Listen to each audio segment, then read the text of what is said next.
O reino de Deus. Esse foi o tema central da pregação de Jesus Cristo. O reino de Deus também é o tema central da palavra de Deus. Durante o ministério terrestre de Jesus, que durou 3 anos e meio, ele se esforçou muito, se esforçou vigorosamente para divulgar em cada lugar em que esteve a mensagem das boas novas do reino. De acordo com os evangelhos, Jesus pregava: o reino dos céus está se aproximando.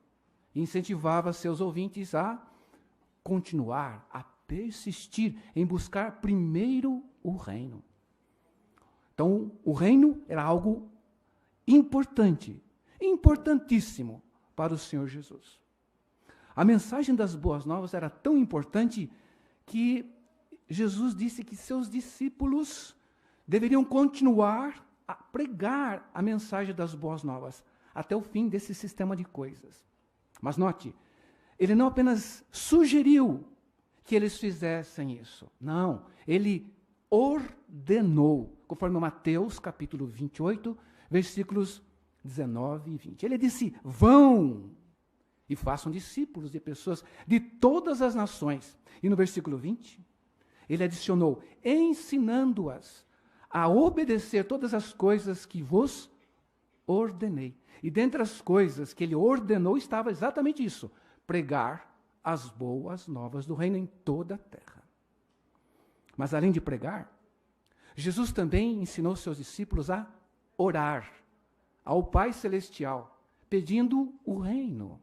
Em Mateus capítulo 6, versículos 9 e 10, ele disse: Pai nosso que estás no céu, venha o teu reino. Então o reino é algo muito importante. Deve estar em primeiro lugar em nossa vida, assim como estava e está na vida de Jesus. Hoje em dia, mais de 8.450.000 testemunhas de Jeová se esforçam muitíssimo para andar nas pisadas de Jesus, o que envolve participar vigorosamente em pregar e ensinar as pessoas sobre as boas novas do reino.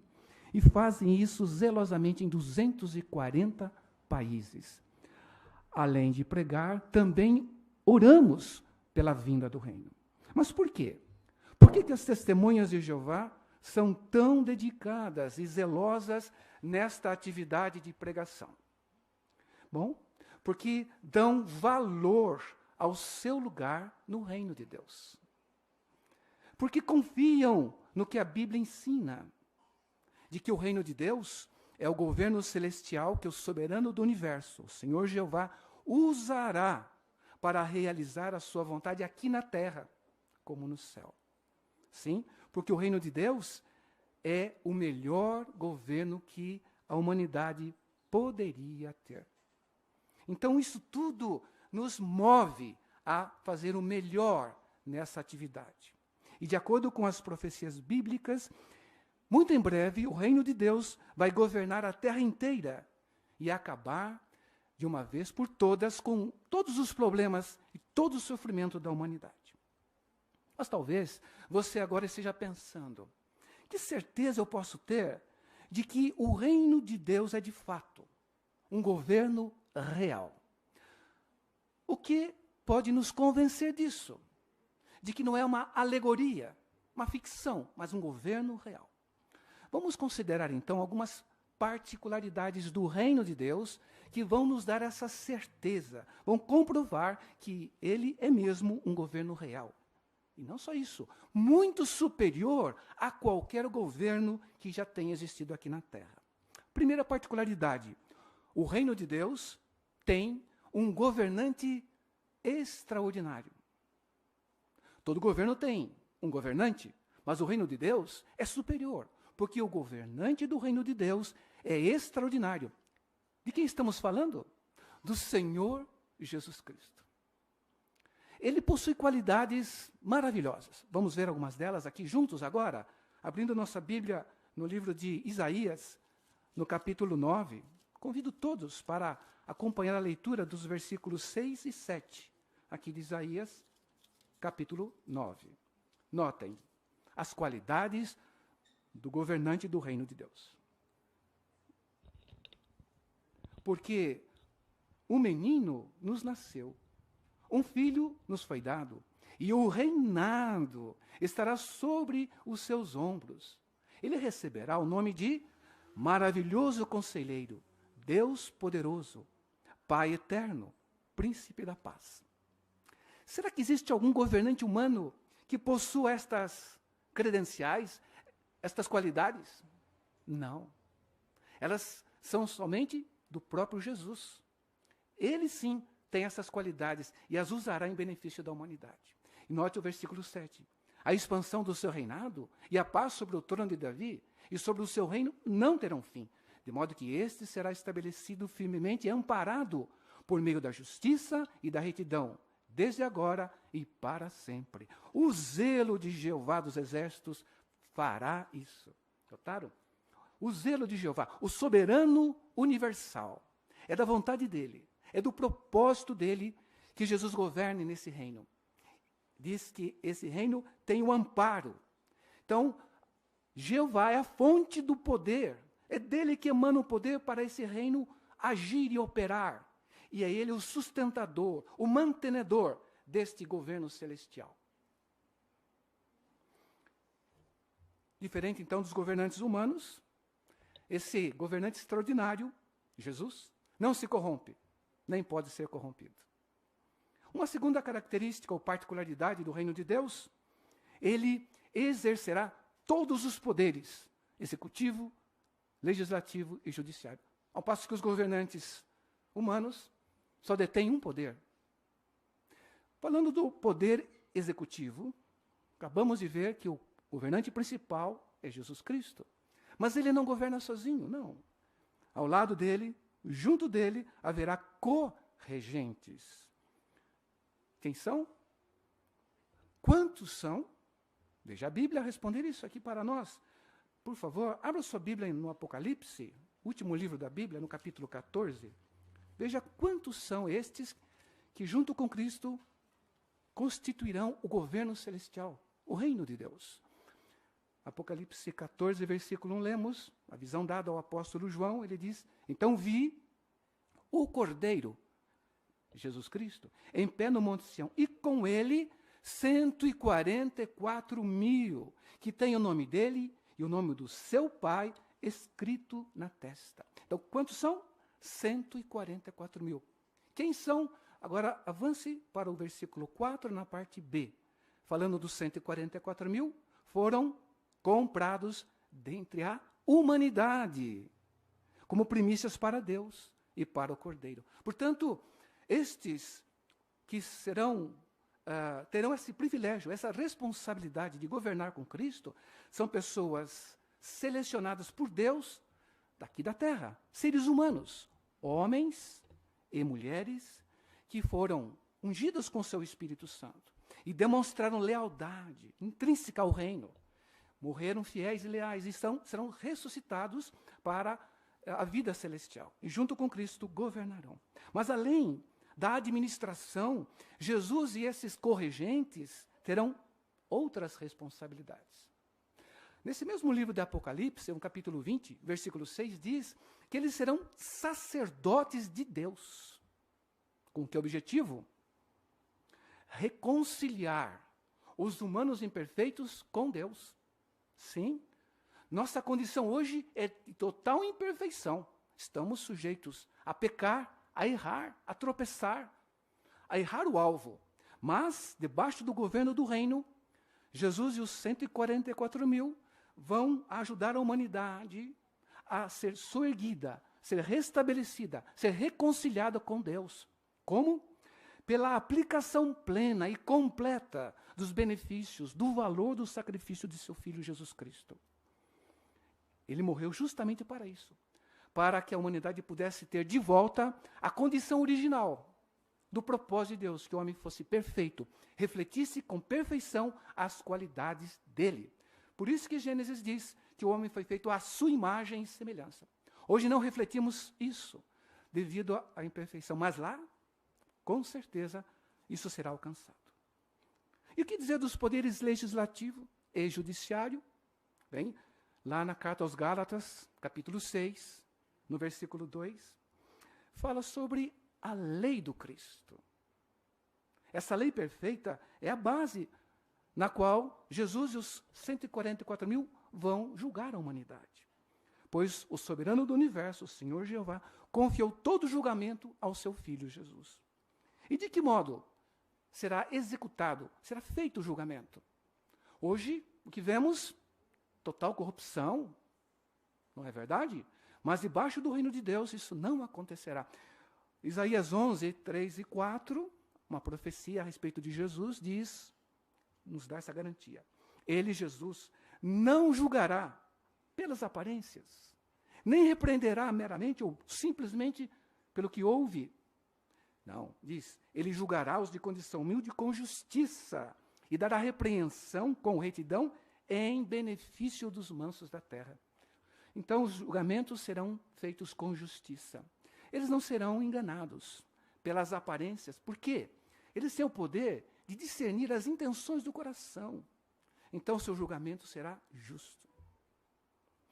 Uma terceira característica ou particularidade do reino é que ele tem um exército. Todo governo tem um exército. O reino de Deus também tem.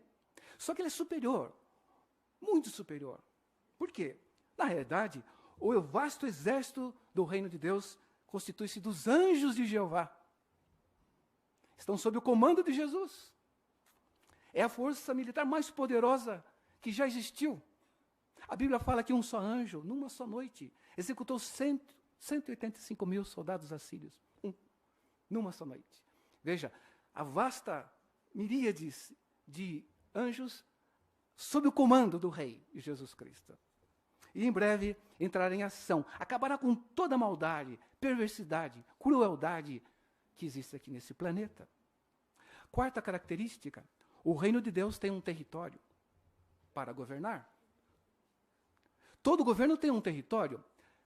Uns têm um território pequeno, outros enormes. Mas, por maior que seja, é uma fração do que o planeta representa. O reino de Deus não. Ele governará 100% do planeta, todo o planeta, até os confins da terra, diz a Bíblia. E isso acontecerá em breve. Por enquanto, conforme 1 João 5,19, o mundo inteiro está sob a autoridade do maligno Satanás, o diabo. Por enquanto é essa a realidade. No entanto, este fato de 1 João 5,19 não nos impede de sermos súditos do reino de Deus e de ser governados por Jesus. Como isso é possível? Bem, de acordo com as profecias bíblicas, desde o ano de 1914, o reino de Deus já está em operação. Sim, aguardando uma ordem do Criador, a ordem do Salmo 110, 2, de subjugar ou dominar no meio dos seus inimigos. Que evento assombroso será este, quando o reino de Deus intervir em todos os assuntos da terra, acabando definitivamente com esse sistema diabólico. Enquanto isso não acontece, nós vivemos como que numa espécie de território sem fronteiras, que não ocupa um lugar geográfico na terra, que nós chamamos de paraíso espiritual. É nesse paraíso espiritual em que vivemos. E neste há verdadeira união, paz, segurança, onde todos fazem a vontade de Deus. É nesse ambiente espiritual que nós somos governados por Jesus Cristo. Aqui somos súditos do reino. Então, isso nos faz ser estrangeiros nesse mundo. Como que estrangeiros? Espalhados no mundo inteiro. Obviamente, obedecemos às leis do país em que vivemos. Pagamos as taxas, os impostos, obtemos licenças para o trabalho, o exercício da nossa profissão. No entanto, em breve, o reino de Deus assumirá o controle de toda a terra como seu território físico. Como vimos, então, o reino de Deus é, de fato, um governo real. Temos todas as evidências que comprovam isso. Mas o que tem feito o reino de Deus hoje para cuidar dos seus cidadãos? quanto às suas necessidades físicas e espirituais, muito antes ainda de assumir o controle total da terra. O que ele tem feito? Bom, o reino de Deus é superior também nessa questão de cuidar dos seus cidadãos.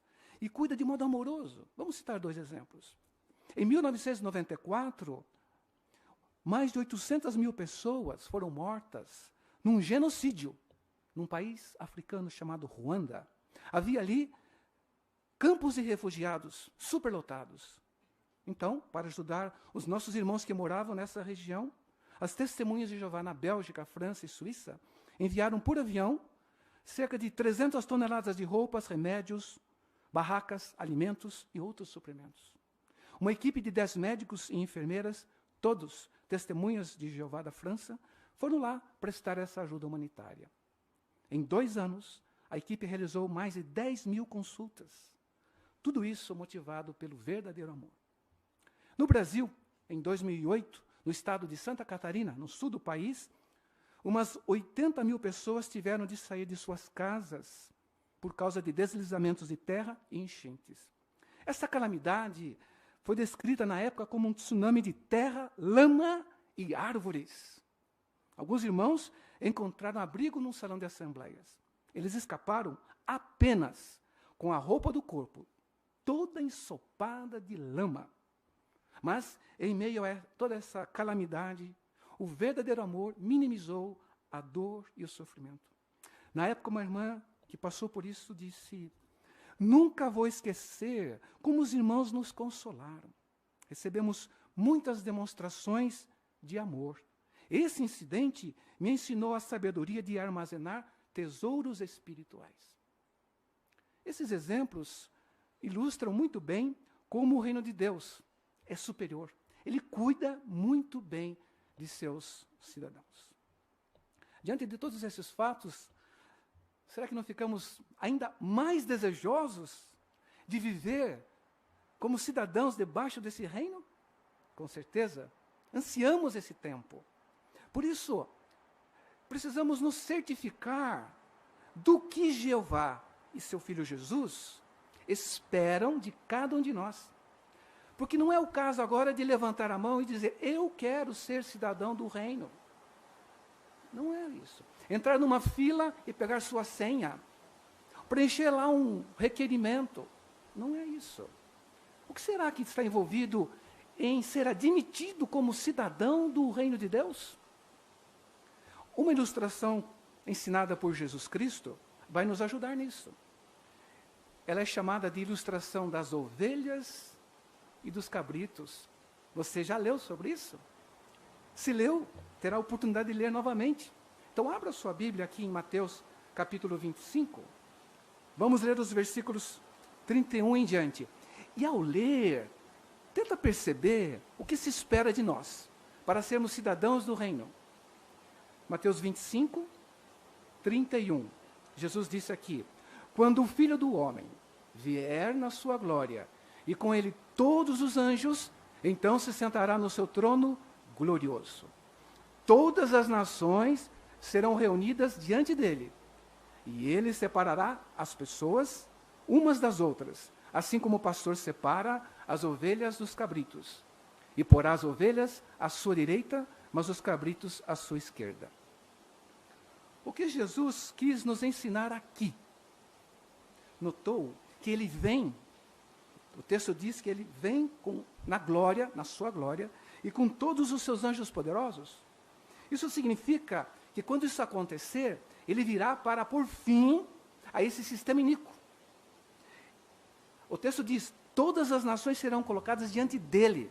Então ele vai ali julgar, vai proferir e executar a sentença. Inapelável. Mas notaram aqui no versículo 32 que diz que haverá uma separação de pessoas que ilustrativamente são chamadas de ovelhas e cabritos? Não que as pessoas sejam ovelha e nem que as pessoas sejam cabritos, que tenham chifres. Não é nada disso. É uma ilustração para mostrar a diferença de tipo de pessoas. Notaram que as ovelhas são colocadas à direita e os cabritos à esquerda? O versículo 41 aqui, se você olhar, diz que esses que estão colocados à esquerda, os cabritos, eles serão amaldiçoados e destruídos. Esse é o julgamento deles. Mas notou que no 34, fala das ovelhas à direita, que elas são abençoadas e recompensadas. De que lado você quer estar? Do direito ou do esquerdo? Não precisa responder, porque é óbvia a resposta. Queremos estar do lado favorável, do lado direito. Mas como vamos fazer isso? Dá um jeitinho? Não tem jeitinho. Isso não existe. Então Jesus passa a dizer agora, no versículo 34, dos versículos 34 em diante, os critérios usados por Jesus para julgar. E é nisso que nós queremos nos concentrar agora. Observe. 34. O rei dirá então aos à sua direita: venham vocês, abençoados por meu Pai, herdem o reino preparado para vocês, desde a fundação do mundo. Pois fiquei com fome, e vocês me deram algo para comer. Fiquei com sede, e vocês me deram algo para beber. Eu era um estranho, e vocês me receberam hospitaleiramente. Estava nu, e vocês me vestiram. Fiquei doente, e vocês cuidaram de mim. Eu estava na prisão, e vocês me visitaram.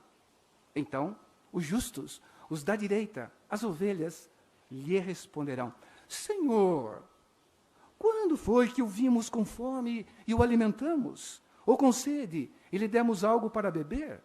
Quando o vimos como um estranho e o recebemos hospitaleiramente? Ou nu e o vestimos? Quando o vimos doente ou na prisão e fomos visitá-lo? Parando um pouquinho aqui, refletindo, Jesus era perfeito, nunca adoeceu, não andou nu, ninguém foi visitá-lo na prisão. Então isso aqui se refere a uma classe de pessoas, não a ele. Não a ele. A quem se trata? Que grupo é esse que faz isso? Ele responde no 40. O rei lhes dirá em resposta: eu lhes digo a verdade. O que vocês fizeram a um dos menores destes meus irmãos, a mim o fizeram. Portanto, as ovelhas à direita, que têm a aprovação de Deus, não são os irmãos de Cristo. Não. É uma classe de pessoas que fazem o bem, apoiam os irmãos de Cristo, cuidam deles, trabalham junto com eles. Esses serão abençoados, essa classe de pessoas. Mas agora interessa saber quem são os irmãos de Cristo. Os irmãos de Cristo, a quem as ovelhas que herdam o reino fazem o bem ou apoiam lealmente, são os homens e mulheres ungidos com o Espírito Santo de Jeová, que reinarão com Cristo no céu. Já falamos deles, lá em Apocalipse 14, 1 e 4b. Mas Jesus também se refere a eles lá em Lucas, no capítulo 12, versículo 32, como pequeno rebanho, a quem o Pai se agradou de dar o reino. Esse grupo de cristãos ungidos com o Espírito, com esperança celestial, que as outras ovelhas dão apoio leal. E por isso mesmo serão abençoadas, herdarão as bênçãos do reino. Portanto, para uma pessoa ser classificada como ovelha, herdar as bênçãos do reino, dependerá de como ela tiver tratado os irmãos ungidos de Cristo ainda na terra. Portanto, é vital que apoiemos lealmente os cristãos ungidos, colaborando com eles ao máximo que as nossas circunstâncias pessoais e familiares nos permitam. E como fazemos isso? Como podemos cooperar com eles? Participando nas atividades relacionadas com a pregação das boas novas do reino, que está sendo feita em toda a terra habitada. Quem participa nisso? As crianças, os jovens, os idosos, todos nós, homens e mulheres.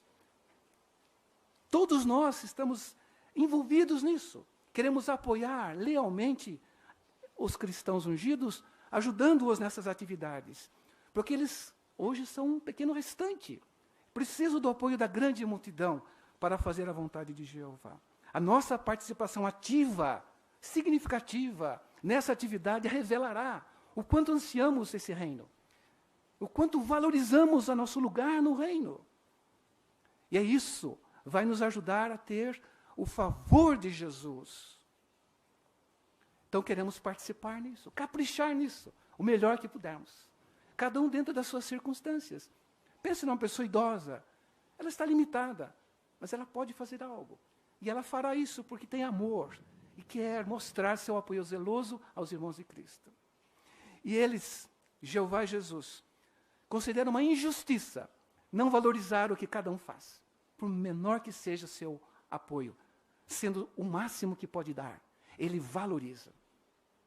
Uma outra maneira de mostrarmos que damos valor ao nosso lugar no reino é por nos interessarmos de modo genuíno por tudo que se relaciona ao reino de Deus. Então, esse interesse nos faz querer aprender sobre a sua história, suas leis, suas atividades e participar nelas. Também por aprender o idioma do reino de Deus. Já ouviu falar disso? O reino de Deus tem um idioma próprio? Sim. E queremos aprendê-lo também. Que idioma é esse? Abra sua Bíblia no livro de Sofonias 3:9. Sofonias 3:9. E leia. Que idioma é esse que queremos aprender? Diz, naquele tempo, Jeová diz, mudarei a língua dos povos para uma língua pura, para que todos eles possam invocar o nome de Jeová, a fim de servi-lo ombro a ombro. Notaram? Uma transformação no nosso idioma. Alguns aqui falam mais de um. Isso se chama bilíngue. Outros falam 3 línguas, trilíngue. Né? Mas aqui, mesmo que nós não conheçamos o inglês ou o espanhol e falemos só o português, nós sabemos essa língua aqui. A língua pura. E nós a falamos. Mas o que é essa língua pura? A língua pura é a verdade sobre Deus e seus propósitos, que nós encontramos na palavra de Deus. E como é que nós aprendemos esse idioma? Como é que nós aprendemos esse idioma? Por estudar a palavra de Deus e conhecer a verdade da palavra dele, com exatidão.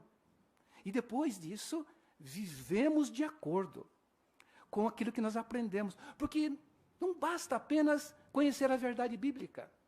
Intelectualmente, a pessoa tem capacidade, ela é inteligente, então ela estuda, ela aprende. Mas só isso não é tudo.